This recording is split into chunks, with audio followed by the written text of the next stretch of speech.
सावन सोमवार व्रत कथा। एक समय की बात है कि किसी गांव में एक बुढ़ी अम्मा अपने बेटे के साथ रहती थी। माँ बेटे बहुत मेहनत मजदूरी करके अपना गुजारा करते थे। एक बार बुढ़ी अम्मा के मन में विचार आया कि अब उसका पुत्र विवाह के योग्य हो गया है, उसे अपने लिए बहू ले आनी चाहिए। कुछ समय बाद बूढ़ी अम्मा ने अपने बेटे का विवाह एक सुशील कन्या से कर दिया। उसकी बहू बहुत सुंदर, सुशील और संस्कारी थी। वह नित्य प्रति जल्दी उठकर घर की साफ सफाई करना आदि काम करती और भगवान शिव की पूजा घर में ही करती। विवाह के कुछ समय बाद सावन का महीना आया। बुढ़ी अम्मा की बहू भगवान भोलेनाथ की अनन्य भक्त थी। उसके मन में यह विचार आया कि श्रावण के महीने में मंदिर जाकर शिवलिंग पर जल अर्पित करे और अपने मन में आए विचार को अपनी सास के सामने प्रकट किया।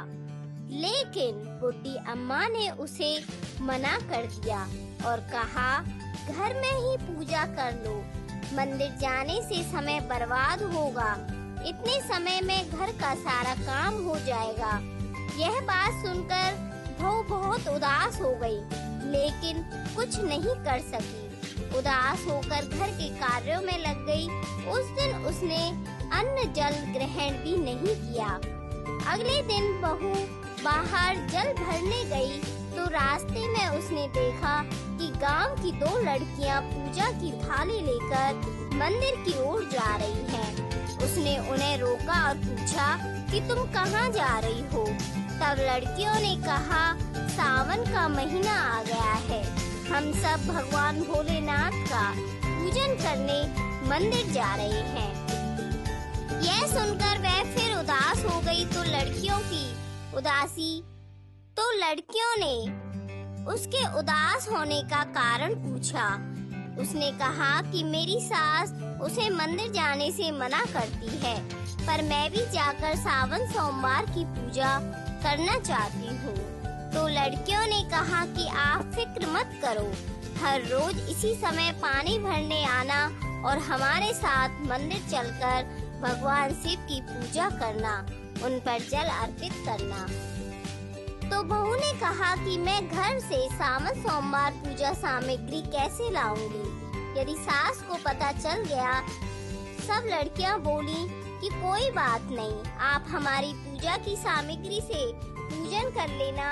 यह सुनकर बहुत खुश हुई और रोज उनके साथ मंदिर वह शिवलिंग पर जल चढ़ाती और भक्ति भाव से भोलेनाथ की पूजा करती और सावन सोमवार व्रत कहानी सुनती और शिवजी से कहती कि मैंने अपनी सास से यह बात छुपाई है, इसके लिए मुझे क्षमा कर दीजिएगा। ऐसे ही सब पूरा सावन का महीना बीतता गया। सावन के अंतिम दिन उसने सोचा, पूरा महीना मैंने इन लड़कियों की पूजन सामग्री से पूजा की है, आज तो मुझे कुछ भोलेनाथ को अर्पित करना ही चाहिए। ऐसा सोचकर उसने अपनी नाक से सोने की नथ उतारी और उसे धोकर शिवलिंग पर अर्पित कर दिया और पूजा कर घर आ गई। घर जाकर वह अपनी सास से बचती रही, क्योंकि वह जानती थी कि उसकी नाक में नथ ना देखकर सास जरूर पूछेगी कि नथ कहाँ गई। ऐसे ही दोपहर हो गई, तभी अचानक सास की नजर उसकी नाक पर गई और नाक में नथ ना देखकर सास ने पूछा, बहू तुम्हारी नथ कहाँ है? तो वह बोली, माँ जी मुझे नहीं पता, शायद कहीं गिर गई होगी। सास बोली, अच्छा तो यह बताओ तुम आज कहाँ कहाँ गई थी, वहीं जाकर ढूंढ लेंगे। बहू बोली, बस पानी भरने गई थी, तब तक तो मेरी नाक में नथ थी, इसके बाद मैं ऊपले थापने गई थी।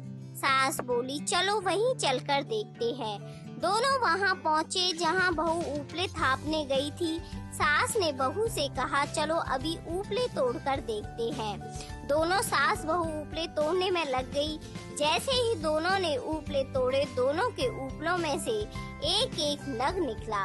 सास बोली, नग तो एक ही था, यह दो कैसे हो गईं? इसके बाद सास ने एक एक करके सारे उपले तोड़ने शुरू कर दिए। अब सास उपले तोड़ती जाए और उन सब में से नग निकलते जाएं। सास ने बहू की ओर देखा और पूछा, यह सब क्या है? तब बहू ने सास से क्षमा मांगते हुए कहा और सारी बात उसे बता दी और कहा, यह भगवान शंकर का आशीर्वाद है। आज मैंने सावन की समाप्ति पर उन्हें अपनी नाक का नग अर्पित किया था। उन्होंने मुझे इतनी सारी नथ वापस कर दी।